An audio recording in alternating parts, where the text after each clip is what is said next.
बच्चों, आज हम आपके लिए लेकर आए हैं 9th क्लास गणित चैप्टर नंबर 2 बहुपद। तो बच्चों देखेंगे प्रश्नावली 2.1। तो पहली प्रश्नावली है इसमें 2.1। तो प्रश्नावली में कुछ सवाल दिए गए थे पहले ही सवाल में, और कुछ आपसे पूछा गया था कि कौन एक चर वाला बहुपद है, कौन एक चर वाला बहुपद नहीं है। तो सवाल नंबर 1 का ए पार्ट देखेंगे।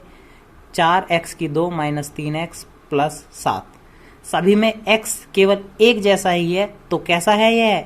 एक चर बहुपद है। बी पार्ट इसका बच्चों y की पावर 2 प्लस √2। हम देखेंगे बच्चों केवल क्या दिया हुआ है, y स्क्वायर दिया हुआ है, इस तरफ y है ही नहीं, तो केवल कैसा चर है? एक ही चर दिया हुआ है, एक ही चर। वो चर कौन सा है बच्चों? y। तो हम इसको भी कह सकते हैं यह कैसा है? एक चर वाला बहुपद है। इसका सी पार्ट देखेंगे। 3 √t प्लस √ में 2t दिया हुआ है। तो बच्चों यह बहुपद नहीं है। क्यों बहुपद नहीं है बच्चों? इस तरफ देखेंगे, यदि √ में x, बटे में x या इनवर्स में x दिया हुआ हो तो वो सब बहुपद नहीं होते। और यहाँ पे क्या हो रहा? t को कह में दिया हुआ है, √ में दिया हुआ है, तो इसलिए हम कह सकते हैं कि यह बहुपद नहीं है। आगे देखेंगे बच्चों y प्लस 2/y। यदि हम इस y को बटे वाले को ऊपर ले जाएंगे तो कह में हो जाएगा, इनवर्स में हो जाएगा, तो हम इसे भी कह सकते हैं क्या? यह बहुपद नहीं है, क्योंकि y कह में है बच्चों, इनवर्स में है। अगले पद को फिर देखेंगे। x की घात 10 प्लस y की 3 प्लस t की 50। यह एक चर बहुपद नहीं है, एक चरिया बहुपद नहीं है ये बच्चों। क्यों? क्योंकि इसमें क्या है? अनेक चर हैं। अनेक चर कौन कौन से हैं? x भी है, y भी है और t भी है। तो यह कैसा था? अनेक चरिया बहुपद था। तो बच्चों देखेंगे सवाल नंबर 2। सवाल नंबर 2 में पूछा गया है x स्क्वायर का गुणांक। तो बच्चों गुणांक किसे कहते हैं? जो ऐसे x स्क्वायर के आगे लिखा हुआ होगा। यहाँ देखेंगे 2 plus x square plus x में x स्क्वायर का गुणांक क्या बचेगा बच्चों? यहाँ पे क्या लिखा हुआ? कुछ नहीं लिखा हुआ, केवल एक प्लस का चिन्ह है। तो प्लस का चिन्ह होने पर क्या लिख देंगे? केवल 1। तो x स्क्वायर का गुणांक क्या माना जाएगा बच्चों? यहाँ से 1। आगे देखेंगे 2 minus x square plus x की 3। तो x स्क्वायर के आगे क्या लिखा हुआ है? माइनस। तो x स्क्वायर का गुणांक क्या बनेगा बच्चों? -1। आगे देखेंगे π/2 x स्क्वायर प्लस x में x स्क्वायर का गुणांक क्या बनेगा बच्चों? π/2।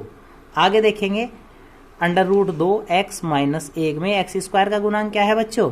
x स्क्वायर का गुणांक, x स्क्वायर तो इसमें दिया हुआ ही नहीं है। जब दिया हुआ ही नहीं है तो गुणांक क्या बनेगा बच्चों? 0 बनेगा। ठीक है। अब देखेंगे सवाल नंबर 3। सवाल नंबर 3 पूछ रहा है हमसे कोई एक ऐसा द्विपदी लिखना था जिसमें x द्विपदी लिखना था जिसकी घात कितनी हो? 35। तो इस प्रकार का हम कोई भी एक अंक लिख सकते हैं। जैसे हमने लिखा x की घात 35 प्लस x। कितने पद हैं बच्चों इसमें? 2 पद हैं, और दोनों की घात कितनी तो बच्चों हम देखेंगे। अब दूसरा इसी में पार्ट दिया हुआ था, हमें कोई एक पद ही लिखना था जिसकी घात कितनी हो? 100 हो। जैसे हमने लिखा y की घात कितनी हो गई? 100। केवल ये ही सही नहीं है, इसके स्थान पर हम कोई भी एक चर पद ले सकते हैं। जैसे हमने यहाँ x लिया, x की 100, ऐसे ही a ले सकते हैं, a की 100। ऐसे ही इसमें द्विपदी पद बनाना था, जैसे a की घात 35 प्लस a। तो ये भी कितना बना? द्विपद है, 1 और 1 2, तो द्विपदी ही बनाना था। ठीक है बच्चों। अब देखेंगे सवाल नंबर 4।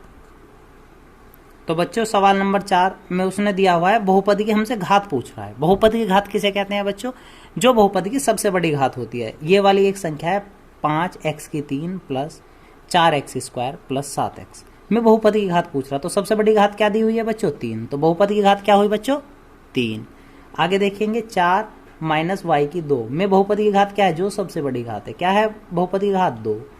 5t माइनस √7 में बहुपद क्या है? केवल एक t दिया हुआ है, जिसकी कोई घात नहीं होती, उसकी घात कितनी होती है बच्चों? 1। तो बहुपदी की घात कितनी हुई? 1। यहाँ पे हमें दिया हुआ है 3। 3 में बहुपदी की घात पूछ रहा है, तो 3 में बहुपदी की घात कितनी हो जाएगी? कोई चर पद है ही नहीं। जब कोई चर पद नहीं है तो बहुपदी की घात कितनी बनेगी बच्चों? 0। तो बच्चों देखेंगे सवाल नंबर 5। इसमें हमसे पूछ रहा है कौन एक पदी है, द्विपदी है या त्रिपदी है, या फिर कहा जा सकता है एक घाती, द्विघाती या त्रिघाती। पहला पार्ट था x स्क्वायर प्लस x में x की अधिकतम घात कितनी बच्चों? 2 है, और कितने घाती बनाए हो? द्विघाती। कितने है, बी पार्ट देखेंगे x माइनस एक्स की 3 में अधिकतम घात कितनी है 3, तो कैसा घाती है बच्चों, ये त्रिघाती है। y प्लस वाई की 2 प्लस 4 अधिकतम घात कितनी है 2, तो कैसा बना बच्चों, ये द्विघाती। आगे देखेंगे डी पार्ट इसका 1 प्लस एक्स कैसा है, x कैसा घात है 1 है, तो कैसा बना एक घाती, जिसे हम रेखिक बहुपद भी कहते हैं। ठीक है, जिस बहुपद की घात 1 होती है उस बहुपद को हम रेखिक बहुपद भी कहते हैं, तो हम इसे रेखिक बहुपद भी कह सकते हैं। आगे देखेंगे 3t लिखा हुआ है केवल, कितना घात है 1, तो कैसा बना एक घाती। आगे देखेंगे r की 3, तो कितनी घात है 3, तो कैसा है बच्चों, त्रिघाती।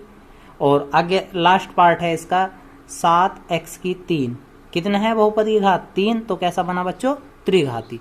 तो बच्चों यह थी प्रश्नावली 1.1। तो बच्चों इसे दोबारा से घर पे रिवीजन करेंगे और अच्छे से समझेंगे। धन्यवाद।